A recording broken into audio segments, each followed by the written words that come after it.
Very very good morning student. आज मैं आप लोगों के सामने लेके आया हूँ ट्रिग्नोमेट्री का एक इम्पॉर्टेंट और बेसिक कॉन्सेप्ट जिसका नाम है यूनिट सर्किल।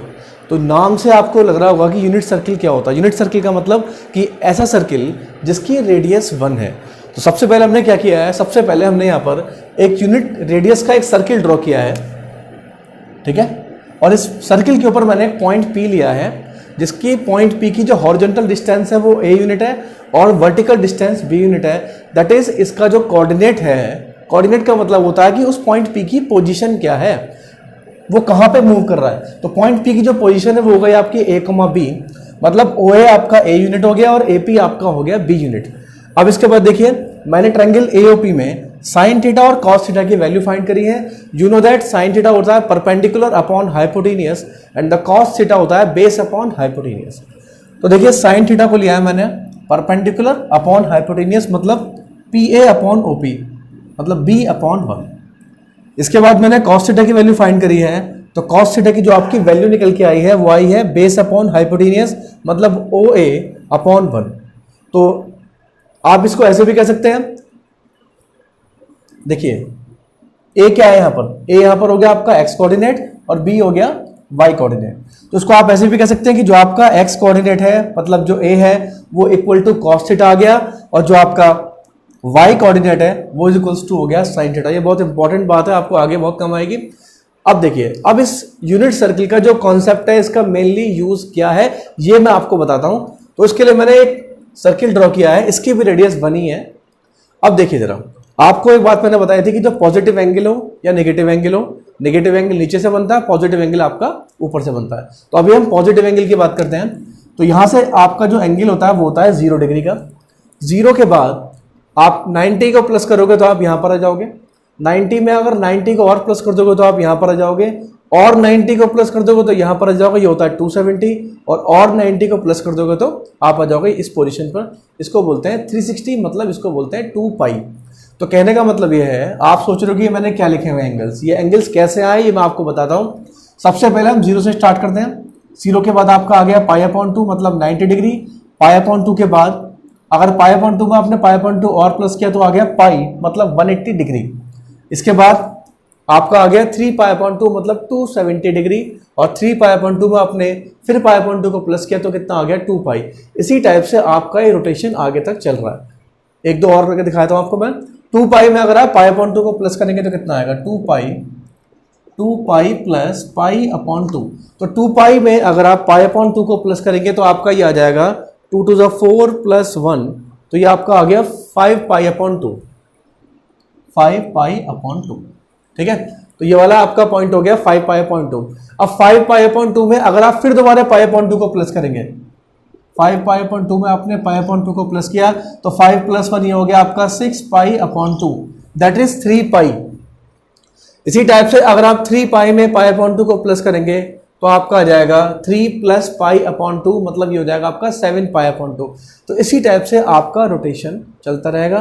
और आप एक बात नोटिस करेंगे कि आपका 0, 2 पाई, 4 पाई, 6 पाई, 8 पाई आपका इस साइड पड़ेगा, और पाई, 3 पाई, 5 पाई आपका इस साइड पड़ेगा। आगे तक एंगल चलते जा रहे हैं अभी। अब ऊपर क्या आ रहा है आपका पाई अपॉन 2, 5 पाई अपॉन 2, 9 पाई अपॉन 2, नीचे आ रहा है 3 पाई अपॉन 2, 7 पाई अपॉन 2, 11.2। अब इसका मेनली यूज क्या है वो मैं आपको बताता हूँ। अच्छा, आपको पता है कि हमेशा एक्स एक्सिस पे आपका जो वाई कोऑर्डिनेट है वो 0 होता है और वाई एक्सिस पे आपका एक्स कोऑर्डिनेट 0 होता है। तो मैं आपको जो मेन चीज बताने वाला हूँ वो देखिए आप लोग, अगर लाइक इसको आप एक्स एक्सिस माने तो हमेशा यहाँ पर वाई कोऑर्डिनेट 0 होगा। और चूंकि आपका ये यूनिट सर्किल है तो यूनिट सर्किल का मतलब है कि ये जो डिस्टेंस है वो आपकी हो गई 1, तो इस ए के जो कोऑर्डिनेट है वो हो गए 1, 0। अब आते हैं वाई एक्सिस पे। You know that y axis पे हमेशा आपका एक्स कोऑर्डिनेट 0 होता है, तो उसके कोऑर्डिनेट हो गए 0, 1। इसी टाइप से इसके हो गए -1, 0 नेगेटिव डायरेक्शन में, और नीचे वाले पॉइंट के हो गए 0, -1। और अभी 2 मिनट पहले मैंने आपको बताया था कि x coordinate is equal to होता है cos थीटा और y कोऑर्डिनेट इक्वल टू होता है आपका sin थीटा। तो इसका मतलब cos theta, sin theta, cos theta, sin theta, cos theta, sin theta, cos theta and sin theta. तो कहने का मतलब है, अगर इस x एक्सिस के अगर हम बात करें राइट साइड की, तो हमेशा cos की वैल्यू 1 होगी और sin की वैल्यू 0 होगी। अब इसका मेनली यूज क्या है वो आपको बता रहा हूं मैं। कि अगर राइट साइड में जो भी आपके एंगल्स हैं उनमें कॉस की वैल्यू 1 और साइन की वैल्यू 0 है। मतलब अगर मैं आपसे पूछूं कि कॉस 0 की वैल्यू कितनी है तो आप क्या बताएंगे? तो आप बताएंगे 1 होती है। और मैं आपसे पूछूं कॉस 2 पाई की वैल्यू कितनी है तो आप बताएंगे 1। कॉस 4 पाई की वैल्यू कितनी है तो 1। कॉस 6 पाई की वैल्यू कितनी है 1। कॉस 8 पाई की वैल्यू कितनी है 1। इसी टाइप से अगर साइन की बात करें एक्स एक्सिस के राइट साइड में, तो साइन में आपकी 0 की वैल्यू 0 होती है, 2 पाई की वैल्यू भी 0 होगी, 4 पाई की वैल्यू भी 0 होगी, 6 पाई की वैल्यू भी 0 होगी और 8 पाई की वैल्यू भी 0 होगी। तो आपको मेनली पता लग गया होगा इसका कितना यूज है। With the help of unit circle concept आप बिना सॉल्व करे आप पता लगा सकते हैं कि 0 और 1 साइन और कॉस में किस किस एंगल की वैल्यू होती है। अब अगर ऊपर वाले की बात करें पॉइंट की 0,1, तो 0 कॉस हो गया और 1 हो गया आपका साइन थीटा। तो देखिए आप लोग, अगर मैं आपसे पूछूं कॉस में पाई अपॉन 2 की वैल्यू क्या होती है तो आप बताएंगे क्या होती है? 0 होती है। कॉस में 5 पाई अपॉन 2 की वैल्यू क्या होती है? वो भी 0 होती है। 9 पाई अपॉन 2 की वैल्यू क्या होती है? वो भी 0 होती है। इसी टाइप से अगर साइन में 90 की बात करें 1, साइन 5 पाई अपॉन 2 वो भी 1। तो इसी टाइप से पूरे सर्किल का जो कॉन्सेप्ट है वो आप लोगों की समझ में आ गया होगा। अब अगर इधर बात करेंगे तो वही हो जाएगा, ठीक है।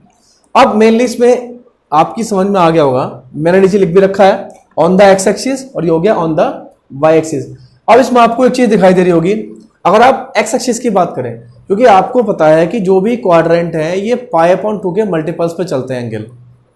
पाई अपॉन 2 के बाद आपका जो क्वाड्रेंट है वो बदल जाता है। तो अगर एक्स एक्सिस की बात करें तो उसमें 0, 2, 4, 6, 8, मतलब इसको आप ऐसे भी कह सकते हैं कि एक्स एक्सिस पे हमेशा आते हैं even multiples of pi upon 2, मतलब 90 डिग्री का इवन मल्टीपल के जितने भी एंगल्स होंगे वो लाई करेंगे आपके एक्स एक्सिस के ऊपर। आप लोग देख रहे हैं 0 इंटू पाई अपॉन 2 जब आपने किया तो कितना आया? 0 आया। 2 इंटू पाई अपॉन 2 किया तो कितना आया? 2 पाई। 4 इंटू पाई अपॉन 2 किया तो कितना आया? 2 इंटू पाई अपॉन 2 किया तो आपका पाई आया। 4 इंटू पाई अपॉन 2 2 पाई। इसी टाइप से आगे तक आपके एंगल आ रहे हैं। अब आते हैं वाई एक्सिस पे। वाई एक्सिस पे आपके आते हैं odd multiples of pi upon 2। तो एक याद करने की ट्रिक हो गई कि even multiples of pi upon 2 के जितने भी एंगल्स हैं लाई ऑन एक्स एक्सिस होंगे और odd multiples of pi upon 2 is lie on y axis. Hopefully आप लोगों की समझ में आ गया होगा। एक ट्रिक और इसकी आपको बता दूं मैं, आप इसको ऐसे भी कर सकते हैं। एक अगर आपको ऐसे समझ में ना आया तो उसको आप ऐसे भी याद कर सकते हैं कि अगर एक्स एक्सिस के अगर राइट साइड में देखें आप गौर से, तो ये पाई के इवन मल्टीपल्स हैं। मतलब कहने का मतलब है पाई का अगर इवन मल्टीपल आ जाए, 180 का अगर इवन मल्टीपल है तो आप सोचेंगे कि राइट साइड में है, और 180 का अगर ऑड मल्टीपल्स है तो क्या है? ये आपका लेफ्ट साइड में। इसको आप ऐसे भी याद कर सकते हैं, वरना पहले वाला मेथड भी सही था। ऊपर वाले नंबर्स देखेंगे वो सारे के सारे 4 के मल्टीपल में आ रहे हैं। अगर 4 से डिवाइड लगाकर आपका 1 बच रहा है, 4n + 1। देखा आपने 4 से 5 को डिवाइड लगाया तो 4 1 जा 4, कितना बच रहा है आपका? 1। 9 से डिवाइड लगाया तो कितना बच रहा है आपका? 4 2 जा 8, 1। इसी टाइप से आप आगे कर सकते हैं। और जो नीचे वाले एंगल दे रखे हैं 7 पाई अपॉन 2, 11 पाई अपॉन 2, 15 पाई अपॉन 2, ये भी आपके 4 के मल्टीपल में है। यहाँ पर 4 से डिवाइड लगा के आपका 3 बचेगा, और यहाँ पर जो n है वो आपका इंटीजर है, ठीक है।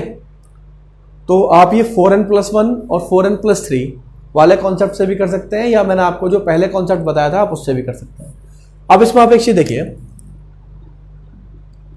अभी देखिए जो आपका ये वाला एक्सिस है, आपने एक चीज देखी यहां पर क्या है? 0, 2 पाई, 4 पाई, 6 पाई। तो मैं आपको एक बार बता दूं,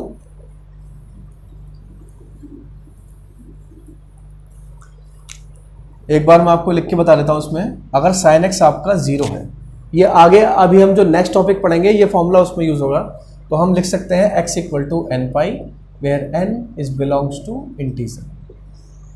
अब यहाँ n की वैल्यू कुछ भी हो सकती है। n की वैल्यू आपकी 0 होगी तो 0 आएगा, 1 आएगा तो मतलब कितना होगा? पाई, 2 आएगा तो 2 पाई, 3 पाई, 4 पाई, सब में साइन की वैल्यू 0 है। आप देख सकते हैं एक्स एक्सिस पे हमेशा साइन की वैल्यू क्या है? 0 है। अब अगर बात करें कॉस अगर 0 है तो उसका फॉर्मूला क्या बनेगा? तो कॉस का जो फॉर्मूला बनेगा x = 2n + 1 into pi upon 2। ये जो फॉर्मूले मैंने अभी बताए ये आपको 11th क्लास की बुक में मिल जाएंगे, लेकिन मैंने आपको जो 4n + 1 और 4n + 3 का कॉन्सेप्ट बताया था वो मेनली आपका कॉम्पिटिशन में यूज होगा। अगर आपको ऑब्जेक्टिव क्वेश्चन करने हैं और कभी आ जाए तो आप ऐसे कर सकते हैं, वरना 11th क्लास में आप इन दोनों फॉर्मूलों को पढ़ेंगे। अब देखिए साइन वाला तो आपको क्लियरली समझ में आ गया होगा। अब मैं आपको बताता हूँ कॉस का। अब ये 2n+1 कैसे बना? वैसे तो साफ दिखाई दे रहा है कि ऑड मल्टीपल्स है। इस लाइन पे a1 मल्टीपल्स ऑफ π/2 और इस लाइन पे आपका आता है ऑड मल्टीपल्स ऑफ π/2 और a1 सिंपल सी बात है 2n की फॉर्म में होता है। तो 2n इंटू π/2 अगर आप करेंगे 2n इंटू π/2 तो सिंपल सी बात है n आएगा और ऑड नंबर क्या होता है 2n+1। तो ये फॉर्मूला इजीली याद कर सकते हैं आप लोग, ये आगे वाले उसमें यूज होगा। होपफुली आपको ये कॉन्सेप्ट बिल्कुल क्लियर हो गया होगा।